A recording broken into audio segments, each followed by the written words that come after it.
नमस्कार दोस्तों, मैं हूं डॉक्टर स्वप्ना। आज के इस वीडियो में हम एक बहुत ही कॉमन लेकिन इम्पॉर्टेंट टॉपिक पर बात करने वाले हैं।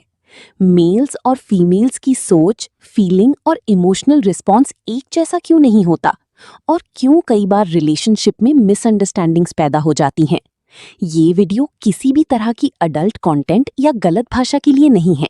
ये एक एजुकेशनल और बिहेवियरल साइंस बेस्ड डिस्कशन है, ताकि आप अपने पार्टनर को बेहतर समझ सकें और एक हेल्दी रिलेशनशिप बना सकें। 1. मेल और फीमेल का रिस्पॉन्स अलग क्यों होता है? दोस्तों, सबसे पहले हमें ये समझना होगा कि मेल और फीमेल की बॉडी और ब्रेन फंक्शनिंग में कुछ नेचुरल डिफरेंसेस होते हैं। Male response, faster activation. अक्सर मेल का इमोशनल और फिजिकल रिस्पॉन्स जल्दी एक्टिवेट हो सकता है। इसका एक कारण है टेस्टोस्टेरोन हार्मोन, जो मेल बॉडी में अधिक मात्रा में होता है। टेस्टोस्टेरोन का इफेक्ट ये होता है कि एक्साइटमेंट जल्दी हो सकता है, अट्रैक्शन जल्दी ट्रिगर हो सकता है, मूड जल्दी चेंज हो सकता है। इसीलिए कई मेल जल्दी रिएक्ट कर देते हैं। Female response, gradual activation. वहीं फीमेल बॉडी में इमोशनल कनेक्शन और कंफर्ट का रोल बहुत बड़ा होता है। फीमेल रिस्पॉन्स ज्यादातर केसेस में धीरे धीरे बिल्ड होता है। इसका कारण है एस्ट्रोजन और oxytocin hormone, emotional security, trust और कंफर्ट लेवल, स्ट्रेस लेवल का इन्फ्लुएंस। इसलिए फीमेल का रिस्पॉन्स जल्दी नहीं बल्कि ग्रेजुअल प्रोसेस हो सकता है। 2. सबसे बड़ा फैक्टर, माइंड और इमोशन। बहुत सारे लोग सोचते हैं कि ये केवल बॉडी का डिफरेंस है, लेकिन असली डिफरेंस होता है माइंड और इमोशन का। मेल एक्साइटमेंट जल्दी हो सकता है, फीमेल कनेक्शन और कंफर्ट का रोल बढ़ जाता है। फीमेल का रिस्पॉन्स ज्यादा माइंड बेस्ड होता है। फीमेल माइंड में ये चीजें बहुत इंपैक्ट करती हैं।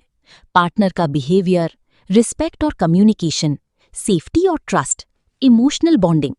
अगर फीमेल मेंटली स्ट्रेस्ड है, अनकंफर्टेबल है या ट्रस्ट नहीं है, तो रिस्पॉन्स नेचुरली लो हो सकता है। मेल का रिस्पॉन्स ज्यादा स्टिम्युलस बेस्ड हो सकता है। मेल रिस्पॉन्स कई बार विजुअल क्यूज, अट्रैक्शन और इंस्टेंट स्टिम्युलेशन से ट्रिगर हो जाता है। लेकिन इसका मतलब ये नहीं कि मेल इमोशनल नहीं होते, बस उनका रिएक्शन पैटर्न अलग होता है। 3. रिलेशनशिप में प्रॉब्लम कहाँ आती है? अब इशू ये होता है कि मेल जल्दी एक्सपेक्ट करने लगते हैं। फीमेल को समय और कंफर्ट चाहिए होता है, और जब दोनों एक दूसरे की जरूरतों को नहीं समझते तो disappointment, frustration, misunderstanding, communication gap, ये चीज रिलेशनशिप को कमजोर बना सकती है। 4. हेल्दी रिलेशनशिप के लिए क्या जरूरी है? दोस्तों, अगर आप अपने पार्टनर के साथ स्ट्रॉन्ग बॉन्ड बनाना चाहते हैं तो आपको समझना होगा, सबसे इंपॉर्टेंट है कम्युनिकेशन। पार्टनर को समझने का सबसे अच्छा तरीका है रिस्पेक्टफुली बात करना, कंफर्ट पूछना, बाउंड्रीज का ध्यान रखना, पार्टनर की कंसेंट और प्रेफरेंस को रिस्पेक्ट करना। 5. फीमेल कंफर्ट और इमोशनल कनेक्शन कैसे बिल्ड करें? मेडिकल और साइकोलॉजिकल रिसर्च ये बताती है कि फीमेल सेटिस्फैक्शन में सबसे जरूरी चीज होती है emotional safety plus respect plus patience. Female partner को कंफर्टेबल फील कराने के लिए रोमांटिक बात करें, सॉफ्ट टोन में कम्युनिकेट करें, इमोशनल सपोर्ट दें, अफेक्शन दिखाएं, अप्रिसिएशन करें। कई बार सिंपल बातें जैसे तुम कैसी फील कर रही हो, तुम्हें अच्छा लग रहा है, क्या तुम कंफर्टेबल हो, ये फीमेल पार्टनर के लिए बहुत बड़ा पॉजिटिव सिग्नल होता है। 6. टच और फिजिकल अफेक्शन का सही मीनिंग। दोस्तों, फिजिकल अफेक्शन का मतलब हमेशा अडल्ट इंटेंट नहीं होता। हेल्दी रिलेशनशिप में caring touch, hugs, gentle closeness, supportive gestures, ये सभी इमोशनल बॉन्डिंग बढ़ाते हैं, और जब इमोशनल बॉन्डिंग बढ़ती है तो रिलेशनशिप नेचुरली ज्यादा स्ट्रांग बनता है। 7. सबसे जरूरी बात, हर इंसान अलग होता है। ये भी समझना बहुत जरूरी है कि हर मेल का बिहेवियर सेम नहीं होता, हर फीमेल का रिस्पॉन्स सेम नहीं होता।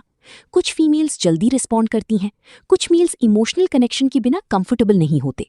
इसलिए कंपेयर करने के बजाय अपने पार्टनर को समझना सबसे जरूरी है। 8. मेडिकल एडवाइस क्या कहती है?